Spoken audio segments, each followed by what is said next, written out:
Hello Space Cadets, and welcome to another video in my series of tutorials on Elite Dangerous. I'm making this video today because some of you guys have told me that you're having trouble reaching your destinations for the bulletin board missions that you're given when you're first starting out. Now, one of the first things that you need to know is the stock Sidewinder that you're given when you first start out has a very short jump range. I'm going to illustrate this by showing you something in the galaxy map.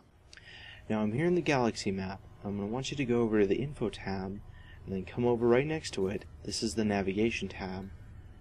Down on the bottom it tells me what my current jump range is and what my maximum jump range is. Now my maximum jump range is if I sell off every other piece of equipment that my ship does not need to function. Then this is the most distance my ship can possibly jump. This is with my current equipment and whatever I happen to have in my hold at the time. So you can see that my jump range is actually very short. If I look around my system, I can see that there's not a lot of systems that are very close, but let's take a look at this one. This is 7.60 light years away. With my stock ship, I can not even reach what appears to be the closest star system. So you guys are going to run into a catch-22 situation where you can't get to the closest star system to finish your mission, but you can't make any money and then upgrade your jump drive in order to get to that next system. Thankfully, doing bulletin board missions is only one of many things that you can do to make cash in the Elite Dangerous universe. Two other things that you can do that are very easy and don't require you to leave the system that you start out in are collecting bounties and going and doing unidentified signal sources within your system. Now I'm going to show you how to do both of these things here in the next couple minutes. So the first thing I'm going to tell you how to do is find and use the unidentified signal sources. The reason these are good to use is because you can find a wide array of different things inside of them that'll make you some really quick cash.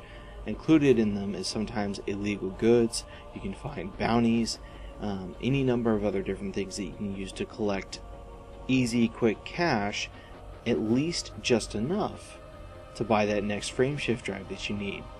So what I've done here is I've left my station, I've engaged my frameshift drive, and then I've lowered my speed to the minimum and started looking for any kind of signal sources that are around me. You can see here, real close to me is a salvageable wreckage. If I jumped inside of there, I could snag up some real easy canisters that I could then smuggle back inside of the station and sell to the illegal goods dealer. Now, there's a lot of different things that can happen inside of these different signal sources, so I'm not going to try to cover all of it, but suffice to say, you guys should be interested in checking them out. The next thing I'm going to do is move on to the nav beacon. Alright, I'm now within 10 mm of the nav beacon, and I'm going to show you guys what actually goes on inside of these once you get here. Now, the easiest way to find your nav beacon in your local system is just to find the first star in that system. So let me go ahead and jump right in here.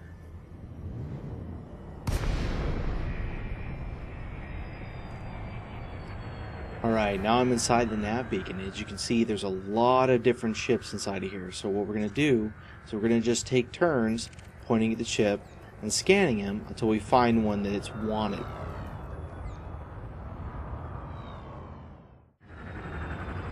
Alright, so I've just scanned my first wanted ship. So this looks like this is an adder. I think I might be able to take him out. First thing I'm going to want to do is target his power supply, since technically he's still a fairly more powerful ship than I am.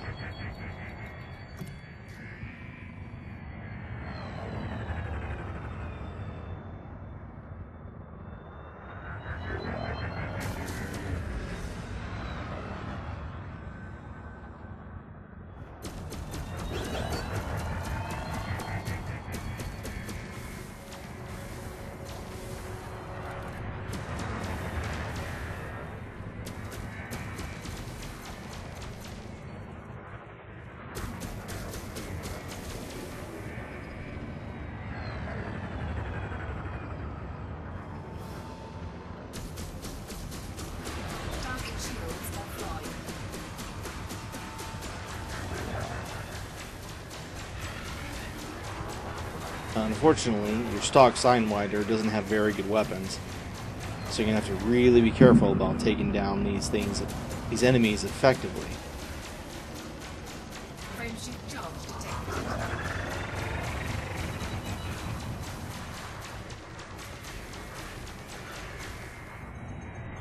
Alright, so I couldn't take him down in time, but if you can see, there's a bunch of cargo that got dropped out here. I could grab all these different cargoes with my cargo hatch and then haul them back if I wanted to. So that's just to give you guys a few different ideas what you can do to make some cash real quick.